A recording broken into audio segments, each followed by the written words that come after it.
everybody! We are gathered here today to discuss the ending of Gakkou Gurashi, or School Life, whatever. And finally, an anime with an overarching story from a manga that doesn't end bloody terribly. But before we go into the ending too much, I just want to talk about some of my favorite scenes. Starting with everything to do with the mall episodes. Let's go to the mall today. Yes, I know, I'm biased towards Mickey-centric episodes, but aside from that, the other club members messing around in the stores gave me nostalgic flashbacks of the old Dead Rising series.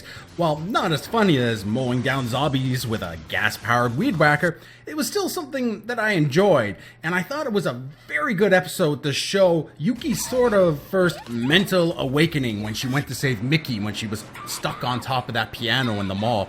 Finally sort of realizing that the danger of the world around her, but unfortunately regressing back very fast. Also, while we were at the mall, did you see this? This poster is referencing the book and or movie, I Am Legend. But wait, this is the dog on the poster, not Will Smith. You know what happens to the dog in that movie? And that's not all for foreshadowing. The second bit of foreshadowing that is actually throughout the majority of the series that I pointed out a little bit in my last video is the Stephen King book Mickey is reading. Seriously though, Mickey, you're in a zombie apocalypse and you're reading Stephen fucking King? Why don't you just read Cujo or Pet Sematary while you're at it? Well, shit, I guess that happened too, technically, but hey, I digress. The book that she's reading isn't really clear. The closest book cover I could compare it to was Stephen King's The Stand.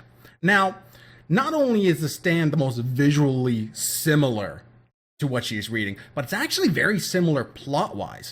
Or my second theory is that she's reading The Mist, also not described as a really kind of happy ending book. Now, the ending of School Life itself is pretty damn good. Lots of ups and downs in the last few episodes, from Taromaru getting infected to Kurumi, who couldn't bring herself to kill her former teacher and friend, getting bit for her hesitation. Mickey tries to save the day, yet fails, and Yuri's emotional battle, whether or not to end and infecting Kurumi as she promised she would. もし私が感染したら迷わないでほしい。指切り。 All in all, Yuki is the one that saves the day, with a little bit of help from an infected Taromaru, proving that the undead still remember their past lives, but once infected for too long, cannot be brought back. Also notice when Yuki gets into the broadcasting booth after not being able to dispatch any zombies, she still gets away unscathed, but her backpack gets all ripped up. If you look closely, you'll notice that it's really just that her wings have been clipped. Maybe a little bit of symbolism for her coming back down to Earth? In the end, Yuki saves the day, Kurumi gets healed, and even Taromaru gets a little bit of retribution before unfortunately passing on still.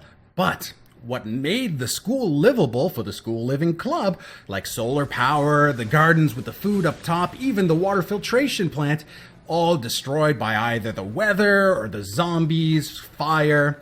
So they all climb into Megumi's old car and drive off into the sunset, looking for what could be the next habitable place marked on the emergency manual left to them by their teacher. Now if I had to compare this ending to anything, it would be almost like The Hobbit over The Lord of the Rings.